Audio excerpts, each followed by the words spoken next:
Pernahkah kamu bertanya, mengapa para leluhur sering memilih jalan sunyi? Bukan keramaian, bukan kemewahan, bahkan bukan pujian manusia, tetapi kesunyian.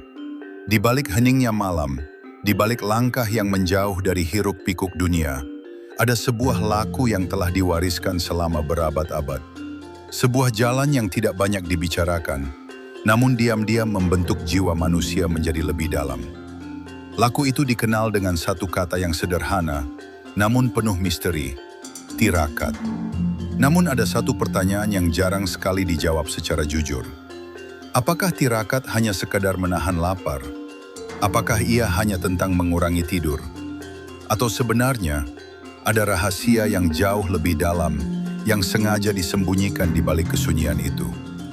Banyak orang mengira tirakat hanyalah ritual kuno, sebuah kebiasaan lama yang dilakukan para pertapa, orang tua zaman dulu, atau mereka yang dianggap terlalu tenggelam dalam dunia spiritual. Padahal kenyataannya jauh lebih mengejutkan. Di dalam tradisi batin para leluhur Nusantara, tirakat bukan sekadar menahan diri. Ia adalah alat untuk menata batin, menjernihkan kesadaran, dan bahkan membuka pemahaman tentang diri yang sejati. Namun sayangnya, di zaman sekarang, makna tirakat sering disalahpahami. Ada yang menjadikannya sekadar simbol, ada yang menganggapnya praktik mistis, bahkan ada yang melakukannya tanpa benar-benar memahami tujuan terdalamnya. Padahal para leluhur selalu berpesan secara halus.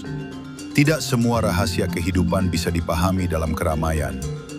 Ada pengetahuan yang hanya muncul ketika manusia berani diam, menahan diri, dan menundukkan egonya sendiri. Dan mungkin, inilah sebabnya mengapa laku tirakat sering dilakukan dalam sunyi. Dalam video ini, kita akan menelusuri sebuah rahasia yang jarang diungkap secara terbuka. Kita akan melihat bagaimana tirakat dipahami oleh para leluhur sebagai jalan pembentukan batin, mengapa kesunyian justru menjadi gerbang menuju kejernihan, dan apa sebenarnya yang terjadi pada diri manusia ketika ia benar-benar menjalani laku ini dengan kesadaran. Karena bisa jadi, yang selama ini dianggap sekedar tradisi lama, sebenarnya adalah kunci untuk memahami kehidupan dengan cara yang jauh lebih dalam. Namun sebelum kita masuk lebih jauh, kita perlu kembali sejenak ke masa lalu. Ke masa ketika kesunyian bukan dianggap kekosongan, melainkan gerbang menuju kebijaksanaan. Jika kita menelusuri jejak peradaban Nusantara, kita akan menemukan satu pola yang menarik. Di balik kebesaran kerajaan, kemegahan candi, dan kejayaan para pemimpin masa lalu, selalu ada satu tradisi batin yang berjalan diam-diam di baliknya. Tradisi itu adalah laku tirakat. Bagi para leluhur, tirakat bukanlah sesuatu yang asing. Ia adalah bagian dari proses pendewasaan diri. Sebuah jalan yang dijalani oleh mereka yang ingin memahami kehidupan lebih dalam dari sekedar apa yang tampak di permukaan.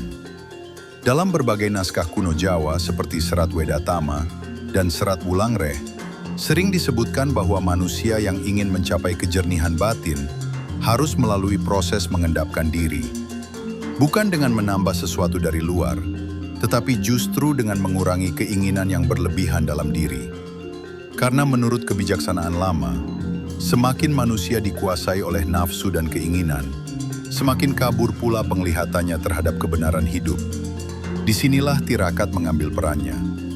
Pada masa lalu, para pemimpin, para pencari ilmu, bahkan para tokoh spiritual tidak langsung memegang kekuasaan atau kebijaksanaan begitu saja. Mereka terlebih dahulu menjalani masa pengendalian diri. Ada yang melakukan puasa, ada yang mengurangi tidur, ada pula yang memilih menyendiri untuk waktu tertentu. Namun tujuan utamanya bukan menyiksa diri. Tujuan utamanya adalah menjernihkan batin.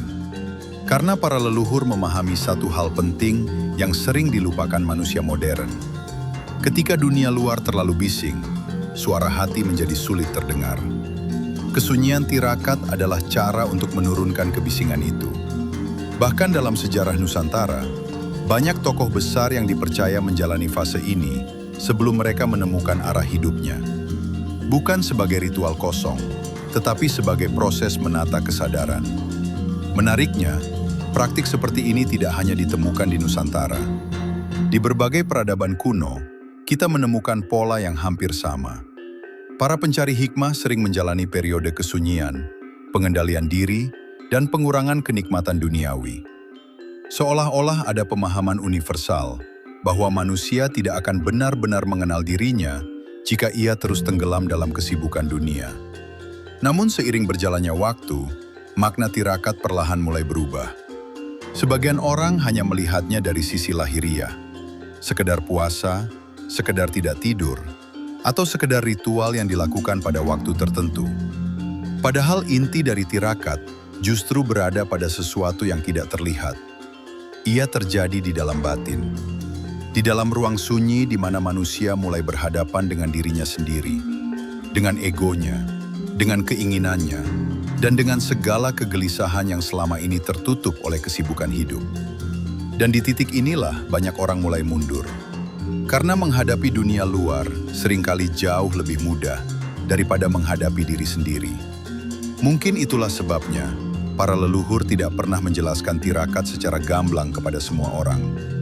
Bukan karena ingin menyembunyikan kebenaran, tetapi karena mereka memahami bahwa tidak semua orang siap berjalan di jalan sunyi ini. Dan di balik kesunyian tirakat itulah tersimpan sebuah rahasia yang jauh lebih dalam.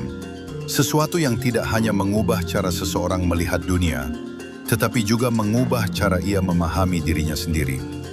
Rahasia itulah yang akan mulai kita buka pada bagian berikutnya. Untuk memahami rahasia tirakat, kita harus terlebih dahulu menyadari satu hal yang sering terlewat. Tirakat bukan tentang tubuh, tetapi tentang kesadaran. Banyak orang berhenti pada bentuk luarnya. Mereka fokus pada puasa, menahan tidur, atau mengurangi kenyamanan hidup. Padahal itu hanyalah pintu masuk, bukan inti dari perjalanan. Bayangkan sebuah danau yang airnya terus diguncang oleh angin. Permukaannya beriak, berputar, dan keruh. Dalam kondisi seperti itu, mustahil kita bisa melihat apa yang ada di dasar air. Namun ketika angin berhenti, danau itu perlahan menjadi tenang. Permukaannya menjadi jernih, dan pada saat itulah, apa yang sebelumnya tersembunyi mulai terlihat. Batin manusia bekerja dengan cara yang sama. Kesibukan dunia, keinginan, ambisi, ketakutan, dan berbagai dorongan dalam diri kita adalah angin yang terus mengaduk kesadaran. Selama itu tidak pernah berhenti, manusia akan terus hidup di permukaan kehidupannya saja. Ia bergerak, bekerja, berbicara, mengejar sesuatu, tetapi jarang benar-benar melihat dirinya sendiri. Disinilah tirakat mulai bekerja. Ketika seseorang dengan sadar mengurangi hal-hal yang biasanya memuaskan dirinya, makanan berlebihan, kenyamanan, kesenangan yang terus-menerus, ia sebenarnya sedang menciptakan ruang hening dalam dirinya. Dan ruang hening itu perlahan melakukan sesuatu yang tidak disadari banyak orang. Ia mulai memperlihatkan wajah asli dari diri kita. Seringkali pada tahap ini, seseorang justru merasa tidak nyaman. Ketika kesunyian datang, pikiran yang selama ini tersembunyi mulai muncul. Kegelisahan terasa lebih nyata. Keinginan terasa lebih kuat. Banyak orang mengira itu tanda bahwa tirakat tidak berhasil. Padahal justru sebaliknya. Itu adalah tanda bahwa tirakat mulai membuka lapisan batin yang selama ini tertutup. Para leluhur sering menggambarkan proses ini seperti membersihkan cermin yang lama tertutup debu. Pada awalnya, ketika debu mulai disapu, ruangan justru terlihat lebih kotor. Tetapi jika proses itu dilanjutkan, perlahan-lahan cermin itu kembali memantulkan gambar dengan jelas. Begitu pula dengan batin manusia. Tirakat bukan membuat kita menjadi seseorang yang berbeda secara instan. Ia justru membuat kita melihat siapa diri kita sebenarnya. Dan di titik inilah, banyak orang menemukan sesuatu yang mengejutkan. Bahwa sebagian besar keputusan dalam hidup kita ternyata tidak lahir dari kesadaran yang jernih. Banyak yang muncul dari dorongan ego, ketakutan, atau keinginan untuk diakui oleh orang lain. Tanpa tirakat, hal-hal itu sering tidak terlihat. Tetapi ketika seseorang mulai menjalani laku sunyi, perlahan ia belajar mengamati dirinya sendiri. Ia mulai melihat bagaimana pikirannya bekerja. Ia mulai memahami bagaimana emosi mempengaruhi tindakannya. Kesadaran seperti ini adalah sesuatu yang sangat berharga. Karena ketika seseorang mulai sadar terhadap dirinya sendiri, ia tidak lagi mudah dikendalikan oleh dorongan-dorongan yang membutakannya. Namun rahasia terbesar tirakat bukan hanya tentang pengendalian diri. Ada sesuatu yang lebih dalam yang mulai terjadi setelah batin seseorang benar-benar tenang. Sebuah keadaan di mana manusia mulai merasakan hubungan yang lebih luas dengan kehidupan itu sendiri. Para leluhur sering menyebut fase ini sebagai kejernihan rasa. Sebuah keadaan ketika hati menjadi lebih peka, lebih tenang, dan lebih selaras dengan kebenaran yang sederhana, namun sering terlupakan. Tetapi disinilah muncul sebuah paradoks yang menarik. Semakin dalam seseorang menjalani tirakat, semakin ia menyadari bahwa kebijaksanaan sejati tidak datang dari merasa lebih tinggi daripada orang lain. Justru sebaliknya, ia muncul ketika manusia menyadari betapa kecilnya dirinya di hadapan kehidupan yang begitu luas. Dan dari kesadaran itulah, perlahan-lahan muncul sesuatu yang jauh lebih berharga daripada sekedar pengetahuan. Sebuah kerendahan hati yang lahir dari pemahaman. Namun perjalanan tirakat tidak berhenti sampai di sana. Karena di balik kesunyian itu, masih ada lapisan yang lebih dalam. Sebuah pemahaman yang jarang sekali dijelaskan secara terbuka oleh para leluhur. Sebuah rahasia yang membuat tirakat bukan hanya sekedar latihan batin, tetapi juga jalan untuk menata arah hidup manusia. Dan itulah yang akan kita telusuri pada bagian berikutnya. Setelah seseorang melewati tahap awal tirakat, di mana ia mulai melihat dirinya dengan lebih jernih, muncul sebuah pemahaman yang seringkali tidak dijelaskan secara langsung oleh para leluhur. Pemahaman ini sederhana, tetapi sangat mendalam, bahwa sebagian besar penderitaan manusia bukan berasal dari dunia, tetapi dari dirinya sendiri. Selama ini banyak orang mengira kebahagiaan akan datang jika keadaan luar berubah. Ketika harta cukup, ketika dihormati orang lain, ketika hidup berjalan sesuai keinginan. Namun tirakat justru membalik cara pandang itu. Dalam kesunyian, manusia mulai melihat bahwa sumber kegelisahan seringkali bukan karena hidup yang sulit, tetapi karena keinginan yang tidak pernah berhenti menuntut. Keinginan untuk diakui, keinginan untuk lebih dari orang lain, keinginan untuk selalu mendapatkan apa yang diharapkan. Tanpa disadari, keinginan-keinginan ini menciptakan tekanan batin yang terus-menerus. Dan disinilah tirakat menunjukkan kekuatannya. Ketika seseorang dengan sadar belajar menahan diri, bukan karena terpaksa, tetapi karena memahami tujuannya, ia perlahan memutus rantai yang selama ini mengikat batinnya. Ia mulai menyadari bahwa manusia sebenarnya tidak membutuhkan sebanyak yang ia kira. Para leluhur sering menggambarkan keadaan ini dengan sebuah ungkapan sederhana. Sing sitik dadi cukup, sing cukup dadi berkah. Artinya, ketika manusia mampu menerima dengan lapang apa yang ada, hidup justru terasa lebih ringan. Namun ada satu kesalahpahaman yang sering terjadi. Sebagian orang mengira tirakat berarti menjauh dari kehidupan dunia sepenuhnya, meninggalkan pekerjaan, menghindari masyarakat, atau hidup dalam kesendirian yang ekstrim. Padahal para leluhur tidak pernah mengajarkan pelarian dari kehidupan. Tirakat bukan untuk menjauh dari dunia, tetapi untuk belajar hidup di dalam dunia tanpa dikuasai olehnya. Inilah rahasia yang jarang dipahami. Seseorang yang menjalani tirakat dengan benar justru menjadi lebih kuat menghadapi kehidupan. Ia tidak mudah terbawa emosi. Ia tidak mudah terombang-ambing oleh pujian maupun celaan. Mengapa? Karena pusat hidupnya tidak lagi bergantung pada hal-hal di luar dirinya. Batin yang telah ditempa oleh kesunyian memiliki ketenangan yang berbeda. Para leluhur menggambarkannya seperti pohon tua yang akarnya sudah sangat dalam. Angin besar boleh datang, badai boleh berlalu, tetapi pohon itu tidak mudah tumbang. Begitulah manusia yang telah memahami makna tirakat. Namun ada satu rahasia lain yang sering hanya disampaikan secara simbolis. Kesunyian tirakat bukan hanya melatih pengendalian diri, tetapi juga membuka kepekaan batin. Ketika manusia tidak lagi terlalu sibuk mengejar dunia, ia mulai lebih peka terhadap banyak hal, terhadap perasaan orang lain, terhadap tanda-tanda kehidupan, bahkan terhadap suara hati yang selama ini tertutup oleh ego. Dalam keadaan seperti ini, keputusan yang diambil seseorang sering menjadi lebih bijaksana. Bukan karena ia merasa paling benar, tetapi karena ia telah belajar mendengar sebelum bertindak. Dan menariknya, semakin dalam seseorang menjalani tirakat, semakin ia menyadari bahwa kekuatan sejati bukan berasal dari kemampuan menguasai orang lain. Kekuatan sejati adalah kemampuan menguasai dirinya sendiri. Sayangnya, di zaman yang serba cepat seperti sekarang, jalan seperti ini sering dianggap tidak penting. Dunia modern lebih menghargai kecepatan, pencapaian, dan penampilan luar. Kesunyian sering dianggap membuang waktu. Padahal justru di dalam kesunyian itulah manusia menemukan arah yang sebenarnya. Karena tanpa keheningan, manusia mudah sekali terseret oleh arus kehidupan tanpa benar-benar memahami kemana ia sedang berjalan. Mungkin itulah sebabnya para leluhur selalu menyelipkan satu pesan yang sangat halus. Jika ingin memahami kehidupan, jangan hanya melihat dunia di luar, tetapi belajarlah juga melihat ke dalam dirimu sendiri. Dan tirakat adalah salah satu jalan sunyi yang membuka pintu itu. Namun pertanyaan yang paling penting sekarang adalah ini.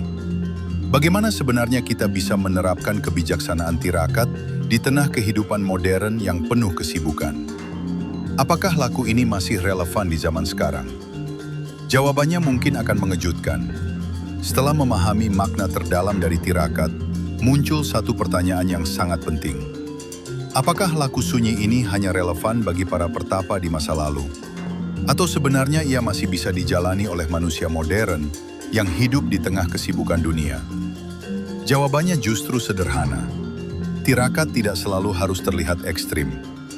Para leluhur memahami bahwa esensi tirakat bukan terletak pada seberapa keras seseorang menyiksa dirinya, tetapi pada seberapa sadar ia menata hidupnya.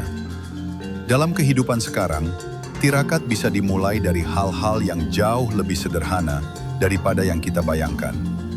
Misalnya dengan belajar menahan dorongan yang tidak perlu. Di zaman yang serba cepat ini, manusia terbiasa memenuhi setiap keinginannya dengan segera. Ketika ingin hiburan, kita langsung mencarinya. Ketika bosan, kita langsung mengalihkan perhatian. Tanpa disadari, kebiasaan ini membuat pikiran kita terus bergerak tanpa henti. Salah satu bentuk tirakat yang paling sederhana adalah memberi ruang hening dalam hidup kita. Beberapa saat tanpa distraksi, beberapa saat tanpa kebisingan dunia. Mungkin hanya duduk tenang, merenung, atau sekedar menyadari napas yang berjalan perlahan. Hal kecil seperti ini terlihat sederhana, tetapi dampaknya sangat besar bagi kejernihan batin. Selain itu, tirakat juga bisa diwujudkan melalui pengendalian keinginan. Bukan berarti menolak semua kesenangan hidup, tetapi belajar membedakan antara kebutuhan dan dorongan ego. Ketika seseorang mampu menahan diri dari sesuatu yang sebenarnya bisa ia miliki, ia sedang melatih kekuatan batin yang jarang dimiliki banyak orang. Kekuatan untuk berkata, cukup. Dalam kebijaksanaan lama, manusia yang mampu merasa cukup seringkali hidup lebih tenang daripada mereka yang selalu merasa kurang. Namun menjalani tirakat bukan berarti perjalanan tanpa tantangan. Salah satu rintangan terbesar justru datang dari dalam diri sendiri. Pada awalnya, pikiran akan melawan. Rasa malas muncul. Ego merasa terganggu karena tidak lagi dipuaskan seperti biasanya. Ini adalah bagian alami dari proses. Karena selama bertahun-tahun, manusia terbiasa mengikuti keinginannya tanpa banyak bertanya. Ketika pola itu mulai diubah, batin membutuhkan waktu untuk menyesuaikan diri.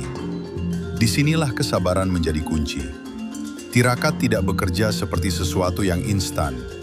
Ia lebih mirip seperti menanam pohon. Pada awalnya perubahan hampir tidak terlihat. Tetapi jika dijalani dengan konsisten, perlahan akarnya tumbuh semakin dalam.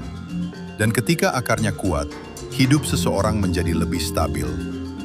Ia tidak mudah terseret oleh emosi. Ia tidak mudah kehilangan arah ketika menghadapi kesulitan. Hal lain yang sering dilupakan adalah bahwa tirakat juga melatih kepekaan hati. Ketika batin lebih tenang, seseorang menjadi lebih sadar terhadap dampak dari setiap tindakannya. Ia lebih mudah memahami orang lain, lebih bijak dalam mengambil keputusan, dan lebih mampu menjaga keseimbangan dalam hidupnya.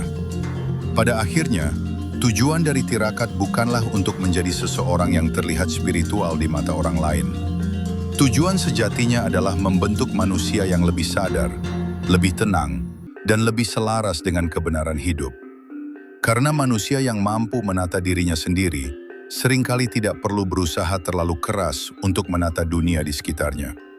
Namun semua pemahaman ini membawa kita pada satu pertanyaan terakhir yang sangat penting. Jika tirakat memiliki kekuatan sebesar ini untuk menjernihkan hidup manusia, mengapa justru semakin sedikit orang yang mau menempuh jalan sunyi ini?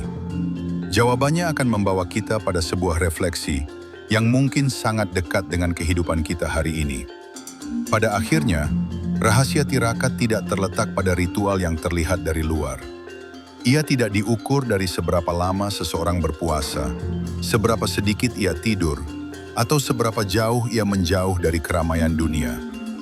Rahasia tirakat yang sebenarnya justru jauh lebih sunyi dari itu. Ia terjadi di dalam batin manusia. Di dalam ruang hening ketika seseorang mulai berani melihat dirinya sendiri tanpa topeng, tanpa pembenaran, tanpa ego yang selalu ingin merasa benar. Para leluhur memahami satu kebenaran yang sangat sederhana. Manusia yang mampu menata dirinya sendiri akan lebih mudah menata hidupnya. Namun jalan menuju keadaan itu tidak selalu nyaman. Kesunyian sering membuat kita berhadapan dengan hal-hal yang selama ini kita hindari. Pikiran yang berisik, keinginan yang tidak pernah puas, ego yang selalu ingin diutamakan. Karena itulah tirakat disebut sebagai jalan sunyi. Bukan karena ia jauh dari manusia lain, tetapi karena tidak banyak orang yang benar-benar berani berjalan ke dalam dirinya sendiri. Di dunia yang terus bergerak semakin cepat, manusia sering diajarkan untuk selalu mengejar sesuatu, pencapaian, pengakuan, dan berbagai bentuk keberhasilan di luar dirinya. Namun tirakat mengingatkan kita pada sesuatu yang sering terlupakan, bahwa sebelum manusia mampu menaklukkan dunia, ia harus terlebih dahulu mampu menaklukkan dirinya sendiri. Dan ketika seseorang mulai belajar menahan diri, menenangkan batin, serta mendengarkan suara hati yang jernih, perlahan hidupnya mulai berubah. Bukan karena dunia di sekitarnya tiba-tiba menjadi mudah, tetapi karena cara ia memandang kehidupan telah menjadi lebih bijaksana. Mungkin itulah sebabnya para leluhur tidak pernah memaksakan jalan ini kepada semua orang. Mereka hanya meninggalkan jejaknya, diam-diam, bagi mereka yang benar-benar ingin memahami kehidupan lebih dalam. Sekarang pertanyaannya kembali kepada kita. Di tengah dunia yang semakin bising ini, apakah kita masih berani memberi ruang bagi kesunyian? Atau jangan-jangan, justru di dalam kesunyian itulah kita akan menemukan jawaban yang selama ini kita cari. Jika pemahaman seperti ini membuka sudut pandang baru bagi kamu, mungkin ini saatnya untuk mulai melihat kehidupan dengan cara yang sedikit berbeda. Karena terkadang, langkah paling penting dalam perjalanan hidup dimulai dari berani diam sejenak.